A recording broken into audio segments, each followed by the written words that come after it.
ఇంతేరా, గమ్యం ఒక్కటే. ఇంజనీరింగ్ నుంచి యానిమేషన్ వరకు ఎన్నో కోర్సులతో అత్యుత్తమ విద్యను అందిస్తోంది KLH యూనివర్సిటీ. సో నేను ఒకటి తప్పుగా అనుకోవద్దు, ఇది ఫస్ట్ రెస్పాండ్ అవుతున్నానని. నేను కొంచెం బాధేసిందండి లిటరల్లీ మీరు అది చెప్పిన తర్వాత ఓపెన్గా లాస్ట్ ఇంటర్వ్యూలో some one grabbed my chest అని చెప్పి విండో నుంచి బస్సులోంచి.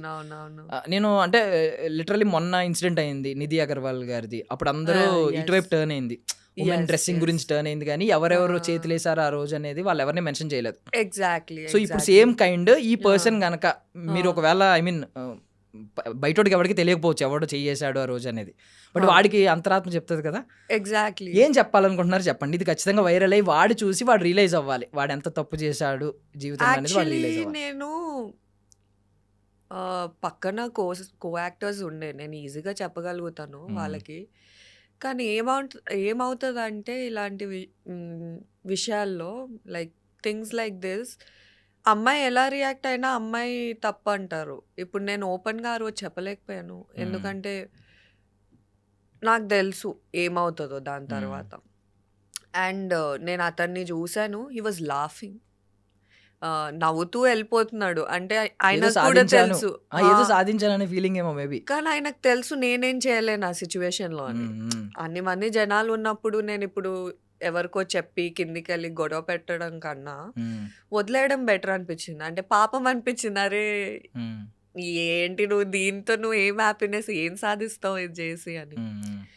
అగైన్ మళ్ళీ డ్రెస్సింగ్ గురించి వస్తే, ఏ డ్రెస్ వేసుకున్నా ఆ రోజు అంటే యాక్చువల్లీ ఒక పాయింట్ ఉంది, నేను క్లాసికల్ డాన్స్ చేస్తాను, ఆ రీల్స్ పెడతాను, దానికి అంత రీచ్ ఉండదు తెలుసా.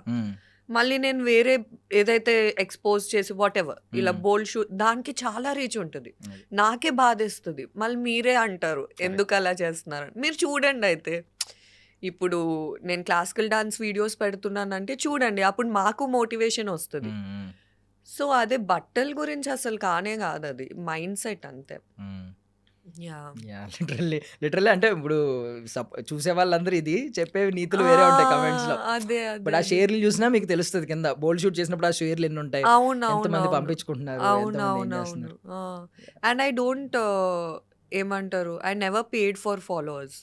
నేను చాలా ఆర్గానిక్ గా వెళ్దామని, అందుకే నాకు అంత తక్కువ ఫాలోయింగ్ ఉంది. అంటే they are people who buy followers, నాకు అవన్నీ చేయాలని లేదు. సో నాకు తోచింది నేను చేస్తాను, కానీ అప్పుడప్పుడు బాధేస్తుంది ఎవరేమని అంటే. సో సో వాడు ఐ మీన్ ఇప్పుడు ఎవడైతే ఇలా చేశాడో వాడికి ఐ మీన్ వాళ్ళ ఫ్యామిలీ మెంబర్స్కి సేమ్ అదే రీచ్ అయ్యింది, అదే అలా జరిగిందని చెప్పి తెలిస్తే వాడు ఇలాగే ఫీల్ అవుతాడా, హ్యాపీగా ఫీల్ అవుతాడు అంటారా, మామూలుగా లైట్ తీసుకోండి అని అంటాడంటారా? తెలీదు యాక్చువల్లీ. వాళ్ళ అక్కకో వాళ్ళ చెల్లికో వాళ్ళ మదర్కో ఎవడో ఇలా చేసాడరా, నాకు బస్సులో వెళ్తుంటే ఇలా చేసాడరా అని చెప్తే వాడు ఇలాగే రియాక్ట్ అవుతాడంటారా? ఐ హోప్, అంటే నా వర్స్ట్ ఎనిమీకి కూడా జరగద్దని నేను అనుకుంటున్నాను. ఈవెన్ ఇఫ్ ద గైస్ వాళ్ళ వాట్ ఎవర్ అమ్మాయి రిలేటివ్స్ అయినా వాళ్ళకి జరగకూడదనే కోరుకుంటాను నేను. అమ్మాయి సఫర్ అవుతుంది ఇప్పుడు అలాంటి mind set. But I will tell one thing, అంటే యూజువల్లీ జనాలు ఏమంటారంటే ఇంట్లో మమ్మీ పెంచుతుంది కాబట్టి అమ్మ చెప్పి నేర్పాలి అది అది.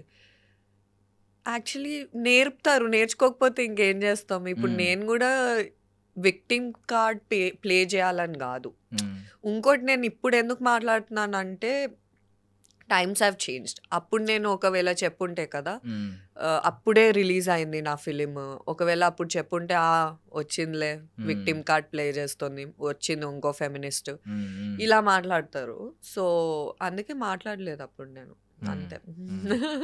బట్ ప్రాబ్లం ఏంటంటే మీరు ఎంత లైట్ తీసుకున్నా కూడా డీప్ సబ్ కాన్షియస్ మైండ్లో ఇవి ఉండిపోతాయి. ఇవి చిన్న చిన్నవన్నీ ఇవన్నీ నెగిటివ్ ట్రామాస్ లెక్క చిన్న చిన్న ఉండిపోతాయి. గుర్తొచ్చినప్పుడు దరిద్రంగా అనిపించిన కొంచెం ఉంటది. వాట్ ఇఫ్ ఇప్పుడు వాడు మీకు దొరికాడు అనుకోండి, మీకు దొరికాడు, మీకు మొత్తం సపోర్ట్ ఉంది, వెనకాల ఉన్న వాళ్ళందరూ మేమే, మీ గ్యాంగ్ ఉంది వెనకాల, దొరికాడు వాడు సింగిల్గా, ఏం చేస్తారు? నేనా యాక్చువల్లీ ఎప్పుడు అనుకోలేదు, నేను వదిలేస్తాను యాక్చువల్లీ. అంటే ఇప్పుడు నిజంగా దొరికాడు అంటే ఏమో మేబీ జస్ట్ మాట్లాడతానేమో, అంటే నీ బాధ ఏంది, ఎందుకు, వై, మేబీ అతని ట్రామా వల్ల అలా, I don't know why did that, but definitely reason అడుగుతాను, సాల్వ్ చేయడానికి ట్రై చేస్తాను. వెళ్ళి ఇలా కొట్టేసి రక్కేసి అలా I'm not for violence or something. But yeah definitely మాట్లాడతాను, అసలు అతని ప్రాబ్లం ఏంటో తెలుసుకుంటాను. ఎస్ అంటే ఇప్పుడు నేను ఎందుకు ఇది ఎందుకు కొంచెం అన్నానంటే నాకు కొంచెం ఏమనిపించింది అంటే లాస్ట్ టైం కూడా అదే అనిపించింది, ఎవరు వీళ్ళ సైడ్ ఎందుకు మాట్లాడట్లేదు. ఇప్పుడు మీకు ఈవెన్ లా అయినా కూడా ధర్మం అయినా ఎవరు ఏ రిలీజియన్ అయినా కూడా చెప్పేది ఏంటంటే ఉమెన్ కన్సెంట్ ఉంటే వేరు. ఎవరో తెలియకుండా ఒక అమ్మాయిని డైరెక్ట్ వెళ్ళి చేతేసి తెలియకుండా గుంపులో తెలియట్లేదులే అదో ఆనందం. నేను తప్పు చేశానని గుంపులో ఎవరికి తెలియదు. బట్ అక్కడ ఆడపిల్ల బాధపడుతుంది. ఇప్పుడు చెట్టుకి మామిడికాయలు కోసుకోవడం ఇవన్నీ ఏదో సరదా ఉంటాయి చిన్న చిన్నవి. వీటితో కంపేర్ చేసుకుంటే ఒక మనిషి అక్కడ సఫర్ అవుతుంది. ఇంతమంది చేతులేస్తే ఎంత సఫర్ అవుతుంది. ఇప్పుడు నిధి అగర్వాల్ గారిది విషయంలో ఎవరు ఈ టాపిక్ మాట్లాడలేదు. నాకు అప్పుడు బాధేసింది. అందరూ వస్త్రాధారణ మీదకి వెళ్ళిపోయింది కంప్లీట్. శివాజీ గారు వర్సెస్ అనసూయ గారు ఇలా అయిపోయింది. ఇది అయిపోయింది. కొంతమంది ఫెమినిస్టులని, ఈయనేమో కరెక్ట్ చెప్పినా లేడీస్ సరిగ్గా తీసుకోలేదని కొంతమంది సపోర్ట్ చేస్తూ ఇలా అయింది. కానీ వాళ్ళ సైడ్ ఎవరు మాట్లాడలేదు అసలు. అది మిస్ అయింది.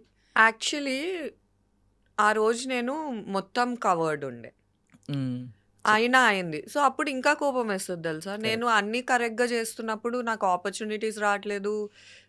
ఎవడో వచ్చి ఏదో చేస్తాడు, మళ్ళీ తిట్టు అంటే కామెంట్స్లో బ్యాడ్ కామెంట్స్ వినాల్సి వస్తుంది. అలాంటప్పుడు ఏమనిపిస్తుంది అంటే అమ్మాయికి బరాబర్ చేస్తాను నేను. ఇప్పుడు నేను వేసుకుంటా ఆ బట్టలు, రెబల్ అవుతారు, ఎందుకు అవ్వకూడదు. నేను కరెక్ట్గా ఉన్నప్పుడు అవుతున్నప్పుడు might as well wear what I want కదా. సో నేనైతే ఆ పర్స్పెక్టివ్ నుంచే స్టార్ట్ చేశాను. ఐఎమ్ లైక్ నాకు నచ్చింది నేను వేసుకుంటా. నేను సతీ సావిత్రి లాగా ఉన్నప్పుడు నాకు ఇవ్వలేనప్పుడు value, you cannot even question when I'm wearing whatever I like. It's my body, my choice. So yeah.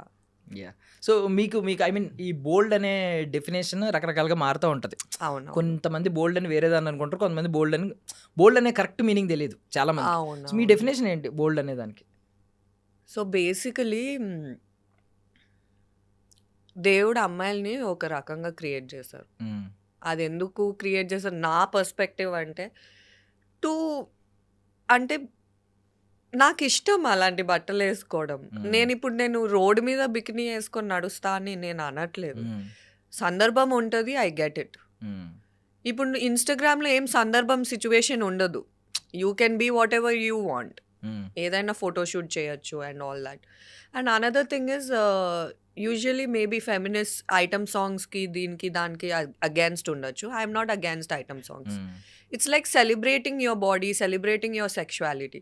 ఇప్పుడు సెక్షువాలిటీ అంటే మళ్ళీ నెగటివ్ ఇది వస్తుంది. Oh she's talking about this that. ఇప్పుడు మర్లిన్ మాన్రో ఉంది, like she was known for her boldness.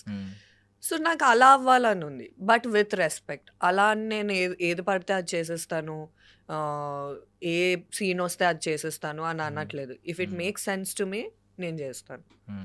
ఆ మూవీకి అది అవసరం అవుతేనే చేస్తాను. సో అంతే.